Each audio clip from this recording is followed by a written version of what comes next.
पिछले कुछ दिनों से रमेश और गीत के बीच सब सही नहीं है। रमेश आजकल अपने काम में कुछ ज़्यादा ही मसरूफ़ सा रहने लगा और उधर गीता पिछले 10-15 दिनों से महसूस कर रही थी कि उसके पति को गीता में और उसकी बातों में अब कोई ख़ास दिलचस्पी नहीं थी। पर उसके सब्र का बांध उस समय टूट गया जब पिछले 1 सप्ताह से उसके पापा हॉस्पिटल में थे और रमेश ने उन्हें एक बार भी फ़ोन करके उनका हाल जानने की कोशिश नहीं की। गीता अपना गुस्सा निकालना चाहती थी पर रमेश के पास तो बात करने का भी समय नहीं था। गीता अंदर ही अंदर घुट रही थी, कुछ पापा की बीमारी की वजह से और कुछ रमेश के बर्ताव की वजह से।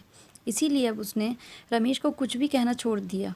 उसके ऑफिस के बारे में या घर में रोज़ की घटनाएं जिनके बारे में रोज़ रात को बिस्तर पर लेटकर घंटों बातें करते थे, अब बहुत पुरानी हो चुकी थी। अब इस बिस्तर पर लेटते ही दोनों सो जाते थे। कभी कभी रमेश को घर आकर भी काम करना पड़ता था। गीता समझ सकती थी कि उस पर काम का बोझ कुछ ज़्यादा हो गया है, पर फिर भी रमेश से ऐसे रूखेपन की उसे कतई उम्मीद नहीं थी। इसीलिए अब गीता ने सोच लिया था कि वो ये सब सही करके रहेगी, पर कैसे। गीता तो अब कमरे में आते ही चादर तान के सोने लगी थी और रमेश भी ऐसे ही बस अलग अलग सा हो गया था।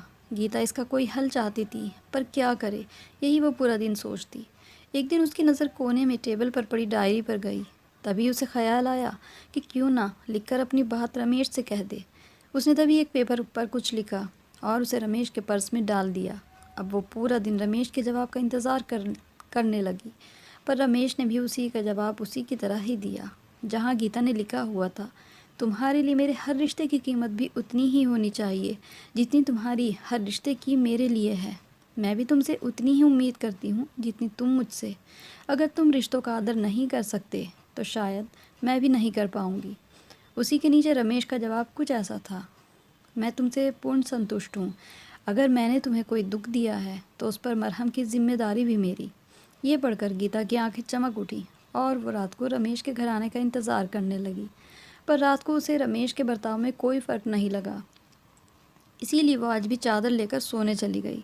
पर जब थोड़ी देर बाद रमेश नहीं आया तो उसने देखा कि हॉल की लाइट खुली हुई थी और रमेश किसी से फ़ोन पर बात कर रहा था और कह रहा था, यहाँ सब सही है बाबूजी, अगर छुट्टी मिली तो अगले महीने आने की कोशिश करते हैं। ये सुनकर गीता को बहुत सुकून मिला, क्योंकि पापा की तबीयत में भी 1-2 दिन से थोड़ा सुधार था। वापस आकर बिस्तर पर लेट गई और सोचने लगी कि ये तरीका कितना सरल था, जिसमें न लड़ाई बढ़ने की गुंजाइश न अपशब्दों का इस्तेमाल। इस घटना को 4-5 दिन बीत चुके थे। दोनों के रिश्ते ने अब अपने पुराने ढर्रे पर आना शुरू कर दिया था, पर दोनों हर विषय पर बात करते थे, लेकिन इस पर दोनों ने ही चुप्पी साध ली थी कि जैसे कुछ हुआ ही ना हो। अगर देखा जाए तो हर लड़ाई या गिला शिकवा बैठकर बातचीत से हल हो सकता है, पर कभी कभी बातचीत में बात बिगड़ने का डर भी रहता है।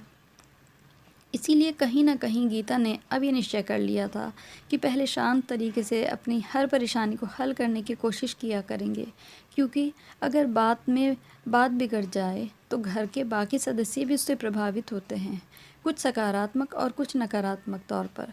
सकारात्मक वो जिन्हें आपसे प्यार है और आपकी परवाह है, जो नहीं चाहते आप दोनों के बीच में मनमुटाव हो और वो आपकी लड़ाई सुलझ जाने के बाद भी उसकी गहराई में उलझे रहते हैं। वो पल पल इसी से डरते हैं कि आप लोगों के बीच कहीं कोई परेशानी तो नहीं है, जिसमें सबसे ज़्यादा आपके बच्चे प्रभावित होते हैं। और दूसरे वो जिन्हें आपके रिश्ते के सही या ख़राब होने से कोई फ़र्क पड़ता ही नहीं, उन्हें बस ये मनोरंजन से बेहतर और कुछ नहीं लगता। और यहाँ तक कि वह इस ताक में रहते हैं कि कब आपका झगड़ा हो और वह तमाशा देखें। तो ये समझदारी तो दोनों की ओर से ज़रूरी है कि उसे कैसे हल किया जाए। तो ये थी हमारी आज की कहानी। इस कहानी को ज़्यादा से ज़्यादा शेयर करें ताकि लोग इससे कुछ सीख लें, और अगर कहानी अच्छी लगी हो तो इसे लाइक भी कर दें। मेरी कहानी को देखने के लिए बहुत बहुत शुक्रिया और मेरे चैनल को सब्सक्राइब करना ना भूलें।